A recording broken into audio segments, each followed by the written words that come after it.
Assalomu alaykum. Siz uy olishni o'ylayapsiz, lekin ipotekaga qanday uy olishni bilmaysizmi? Unda bugungi videomiz aynan siz uchun.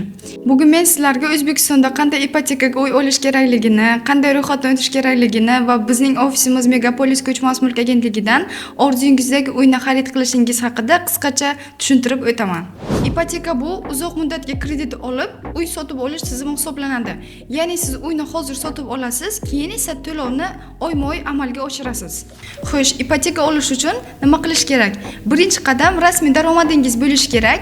Ikkinchi qadam esa pasport va hujjatlaringiz hammasi o'z joyida bo'lishi kerak. Uchinchi qadam esa yoki bankka, ishingizni osonlashtirish uchun esa Megapolis ko'chmas mulk agentligiga murojaat qilishingiz kerak bo'ladi. Lekin ko'pchilik shu yerda qiynaladi. Qaysi bank, qaysi hujjat, qaysi uy? Shu yerda biz Megapolis ko'chmas mulk agentligi sizga yordam beradi. Biz nima qilamiz? Biz sizga budjetingizga to'g'ri kelayotgan xonadonlardan taklif qilamiz, ipoteka uchun hujjatlarni tayyorlashga yordam beramiz, eng asosiysi esa bank bilan ishingizni osonlashtiramiz.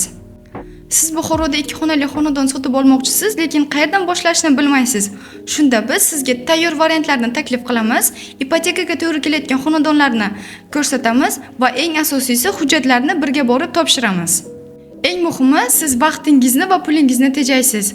Agar siz ham orzungizdagi xonadonni ipoteka orqali sotib olmoqchi bo'lsangiz, Megapolis ko'chmas mulk agentligiga tashrif buyuring yoki pastdagi havola orqali biz bilan bog'laning. Biz sizga nafaqat uy topib beramiz, balki orzungizni amalga oshirish uchun ham yordam beramiz. Video yoqqan bo'lsa, albatta like bosing va obuna bo'lishni esingizdan chiqarmang.